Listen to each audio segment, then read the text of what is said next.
Hey everyone, it's Colin. How's it going? They are everywhere these days, and chances are you have one in your pocket or within arm's reach in one form factor or another. So despite their ubiquity, why does it seem like cameras have an uncertain future?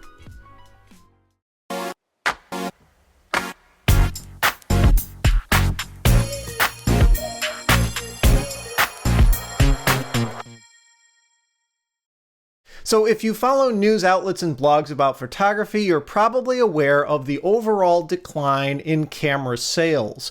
According to CIPA, the Camera and Imaging Professional Association, it's kind of a trade group that all the camera manufacturers belong to.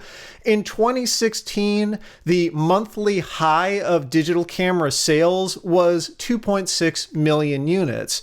Compare that to 2017, and the monthly high was 2.3 million units. And in 2018, so far, that monthly high has only been 1.6 million units. So an overall downward trend. Now, of course, in 2018 so far, that data only goes from January to March, based on when I'm filming this and when they're able to compile that data. But regardless, it still doesn't show a very strong start for the year.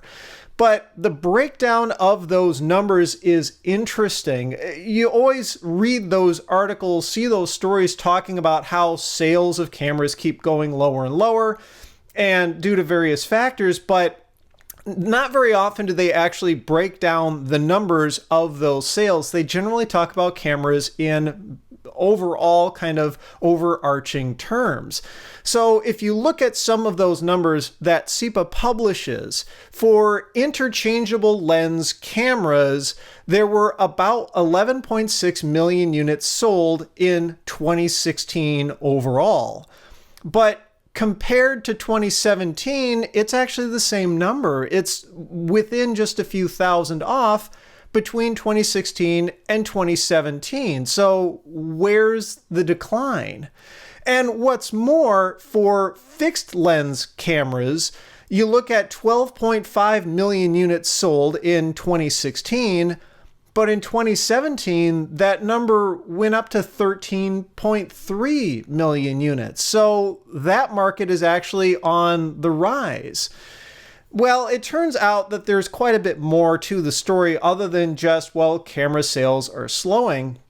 If you look at it from a month-to-month standpoint, it's all over the map. Some months are very good and other months are very bad, and it's not a very even, consistent kind of graph. It's all over the place based on, I think, when new cameras come out, when new technology becomes available, and when the taste of consumers tends to change. So that's how you can go from a monthly high of 2.6 million units in 2016 to a monthly high of 1.6 million units in 2018, yet have overall sales be looking pretty healthy. Well, if you look even deeper into it, supposedly compact cameras have been the big thing that's been on the way out for quite a few years now. And just recently, as in, a few weeks before I shot this video, Casio announced that it's getting out of the digital camera market after about 20 years. It's just throwing in the towel, saying that the sales numbers don't really make sense for them to continue to invest in that product line. And generally it's been said that the compact camera market is being replaced by smartphones. And I tend to agree, especially considering just how far smartphone photography has come. But why are the numbers still so high, even in 2017 and early 2018? You would think that they'd just be significantly down across the board and at a very kind of even rate as more and more people adopt smartphones, upgrade to better ones with better cameras.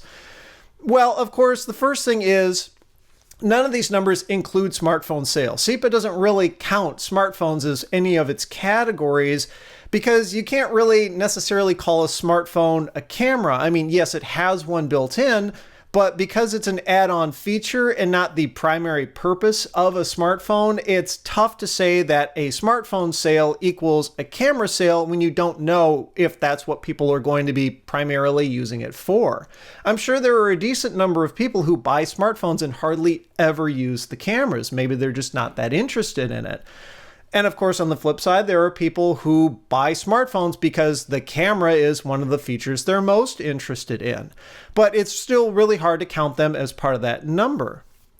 But I think part of the reason why we've seen such a strange bit of numbers in the SEPA data is simply because of the way that these categories get broken down, right? You look at the interchangeable lens category, the one where it sold about 11.6 million units per year, 2016, 2017. That includes mirrorless cameras and SLRs. And that's it. Basically, any camera that you can take the lens off of is in that ILC category, but that's a fairly narrow scope. It's still a significant market considering the number of units that are being sold, but the overall number of products that it counts against is fairly narrow. But you look at the other category that gets tracked, the fixed lens cameras, it's actually a much broader category. It's a lot of different products getting lumped into one. Now, SEPA acknowledges that the majority of those sales are compact cameras, but I question just how relevant that actually is, how accurate that is, because we've got more than just little compact pocket cameras being sold that have fixed lenses.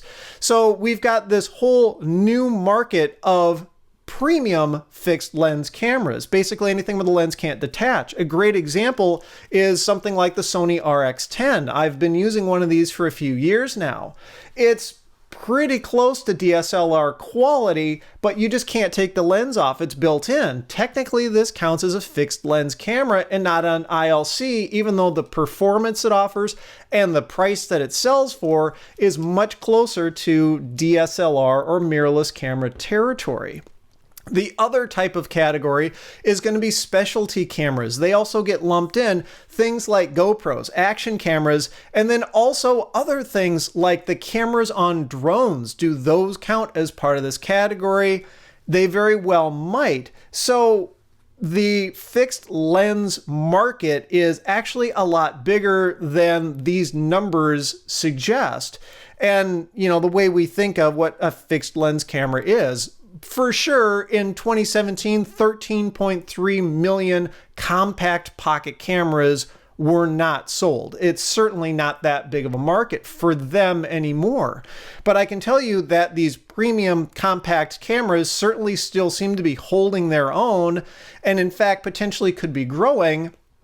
And as specialty cameras also tend to take off, things like the GoPros, the action cameras, maybe those that are built into gimbals, built into quadcopters, that sort of thing, that's also going to be kind of displacing some of the lost sales from those compact cameras. So I think that kind of explains why that other category, the fixed lens category, still seems to be doing so healthy, and is in fact, based on the numbers that we've seen so far, growing ever so slightly. Now, that doesn't mean that there hasn't been a significant amount of change otherwise in the camera market. Obviously, the market isn't going to be keeping up with its sales from before. We're going to continue to see a slow decline in progression, or maybe just a stagnation at best, in terms of the overall number of camera sales. But I think we're going to see a major shift, and we're going through it now in terms of who the market leaders are and how people actually use their cameras and engage in photography.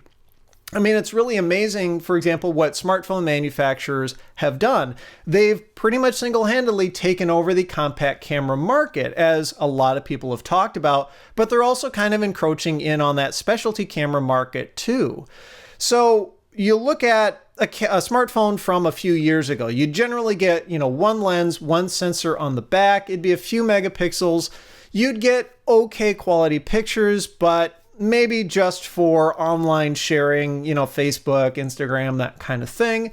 not a real high quality picture where you'd be like, you know what, I don't need to take a big camera when I want to seriously shoot photos. I'm just going to take my smartphone. Back then, nobody really said that. Nowadays, that's a serious consideration. There are actually people who will go out and just use their smartphone for all of their photography purposes. In fact, there have been motion pictures that have been filmed on smartphones. A lot of professional photographers will simply rely on their smartphone as their backup camera in case something happens to their primary camera. And of course, you look at platforms like YouTube, and tons of content is shot on a smartphone because it's a very simple and easy interface. It's easy to get into, and most people already have it available to them anyway. So why go out and buy another camera? But we've also seen a major progression in that level of technology. It's, like I said, no longer just a single camera on the back that takes mediocre quality photos and videos. We're getting into multiple lenses on these cameras. We're getting into optical image stabilization. The quality of sensors continues to improve. So you're getting pretty close to, if not professional quality results out of these types of products. And in fact, a few months back, I shot an entire podcast episode with this exact same setup, but using a smartphone instead of my normal camera, and not very many people noticed. In fact, some people didn't notice until during that episode, I actually called out the difference and, said, hey, by the way, I've been shooting this on my smartphone the entire time. The quality has been really getting that good. But we've seen also a bit of, say, this halo effect. And I think that might be kind of the saving grace for the photography market, in that as people have gotten into photography, as people have started to experiment with it because they've already got it in their smartphone, some of them have been realizing, hey, yeah, this is actually a really interesting thing, or maybe they are developing a passion for it. Maybe their YouTube career is starting to take off, whatever. And they're actually starting to look at other products to move into. Maybe they're realizing the limitations of a smartphone camera, because there still are some. Do I think smartphones are going to take over the photography market completely? No, absolutely not, because there are still limitations as to like the laws of physics that camera manufacturers can have options with that smartphone manufacturers can't. Smartphones, as long as there's always this push for thinner and lighter and more compact, well, they're always going to be limited in terms of what the cameras can do. So you're never going to find super long telephoto options. You're never going to find really, really big sensors. So low light is always going to be a bit of an issue on smartphones. The flexibility and your field of view is always going to be a bit of an issue with smartphones. Overall quality, it will continue to get better, especially in the face of digital processing that the smartphones can do internally now, but it will never really match what a true standalone camera can do. So I think we've been seeing, while there's been a big uptake in smartphone cameras and a big drop in compact like pocket cameras, overall, I think the market is going to stay relatively healthy simply because there will always be an upgrade path for people to take. There will always be a reason for people to want to move up to a better quality camera. So there will always be those products available. As long as there's a demand, manufacturers are going to try to continue to meet it because, they like to sell stuff. So that's why I think those ILC sales, the interchangeable lens camera sales, have stayed steady because of this. Partially because of people upgrading, say, from smartphones, but also because there's been massive advancement in that level of technology as well. If you take smartphones out of the picture completely, we've still seen major changes in terms of what higher end cameras are capable of doing. I mean, you look at something from like 10 years ago, this beast, a DSLR, and you'd get good quality pictures out of it, but that's all this camera could do, was take still pictures. Compared to modern cameras now, something like a mirrorless, this is my Sony a5100, this takes really good quality pictures too, but it also shoots video. But what's more, you look at the size of a decent, compact mirrorless camera like this a5100 compared to, say, my Nikon DSLR beast here. Both of these cameras have the same size sensor in them. They're both APS-C sized sensors. One of these is significantly bigger than the other. I can tell you which one I would want to carry around with me. So not only are we seeing this massive shift in the type of interchangeable lens camera that's been popular, the world is definitely moving towards a mirrorless type of category, but also what they're capable of just keeps getting better and better. This small A5100 can shoot better still photo bursts than that Nikon DSLR can. It's higher megapixel, of course. It still has a decent selection of lenses, but overall it's a much smaller, compact, lighter package, offers better battery life, offers better features than what even a lot of modern DSLRs are capable of. So there's been massive change in the ILC market, not just in terms of technology, but also even in market leaders. You look at something like the DSLR market, and traditionally the two companies that come to mind are going to be Canon and Nikon, to the point where that's pretty much all anyone considered when they wanted to buy a camera like that for a long time. It was basically, do you want to buy a Canon or do you want to buy a Nikon? And there were pros and cons to each. And for a while there, they would kind of leapfrog each other in terms of who had the better technology. You know, maybe Nikon for a few years was better, and then Canon, did better than Nikon, and then back and forth. But now it seems like both of those companies are kind of also rans in the face of the mirrorless market. Companies like Sony and Panasonic and Olympus have really stepped it up in terms of what the cameras are capable of. Not just in terms of small and light, but just overall features. The autofocus just keeps getting better and better. Image stabilization keeps getting better and better. Low light performance keeps getting better and better. There are a lot of advantages towards moving towards mirrorless. And we've been seeing not just casual photographers, but professionals start to move in that direction, despite the fact that both Canon and Nikon don't really have serious offerings in that category at the time I'm filming this. Now, yeah, Nikon and Canon have dipped their toes in the water, so to speak. You've got the EOS M series from Canon, which has been getting better, but the lens selection is still crap. And then you've got Nikon's relatively short-lived Nikon 1 series, which was a 1-inch sensor, and Nikon was terrified of cannibalizing its DSLR sales with that product line. Again, terrible lens selection and fairly compromised cameras, but both of those companies have indicated they are going to be moving towards the full-frame mirrorless category sooner rather than later, because they see the writing on the wall. Companies like Sony and Panasonic are absolutely leading the market for high-end cameras now in terms of what they can do, and more people keep heading that way. So there's been a lot of churn even within that market. People who maybe otherwise didn't necessarily need to upgrade their camera. Maybe they're only interested in still photography. And if you're only interested in still photography on the DSLR side of things, for the past few years, there hasn't been a huge need to upgrade. But in the face of mirrorless and all this new technology, it's enticing people to want to upgrade because of the other features other than just, the overall handling of the camera and the megapixel count. The megapixel wars have generally been over for quite a few years now. Now it's things like autofocus capability and image stabilization, low light performance, all of that. So that, I think, is another major contributing factor as to why the interchangeable lens category has stayed relatively stable, and I think will continue to stay relatively stable despite the fact that maybe we're down at the beginning of 2018. I think it will tend to stabilize out, and we'll see a similar number of sales as we have in previous years.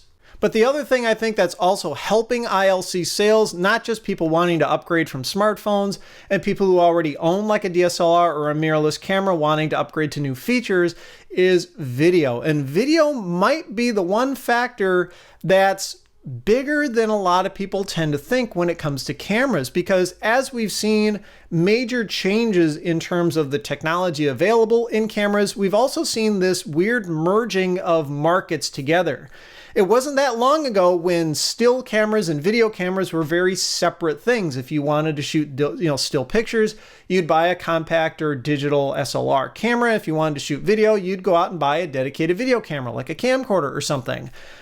But now we've been seeing this weird merging where a lot of still cameras, in quotes, still cameras, are perfectly capable video cameras. In fact, we've been seeing a lot of people who previously shot to video cameras switch to ILC cameras and get a net benefit in terms of quality. For example, only at the very beginning of my channel's existence here on YouTube did I actually shoot with a camcorder. For the last 3+ years, I've been shooting all of my videos on a mirrorless camera of sorts, and I have absolutely no desire to go out and buy a proper, in quotes, video camera, simply because of the capability and flexibility that a mirrorless camera provides. And I think a lot of other people have been heading down that path. You look at the types of cameras that a lot of, say, YouTube videos are shot on, very few of them relatively are being shot to traditional video cameras. Most people are going towards that mirrorless route. And even in the professional realm, we've started to see people head that way. In fact, like I said at the beginning, while there have been entire movies shot to smartphones, those are kind of the exception. An increasing number of mass market content has actually been shot to more traditional, like, still cameras. Well, I believe there were some episodes of TV shows, I think House was one of them, where they were shot entirely using like the Canon 5D, which is a DSLR.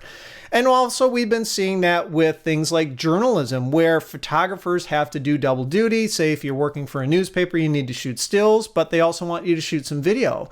It's great to have a camera that can do all of that in one and do so very, very well.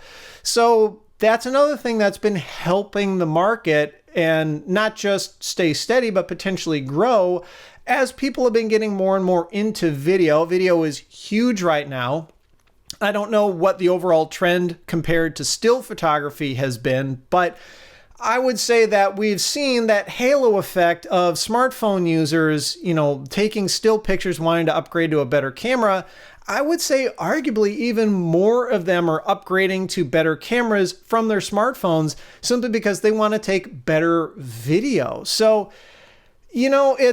it's a really interesting change to the overall market. I mean, we've seen this massive shakeup and more companies keep dumping their compact camera product line, and that's only going to continue.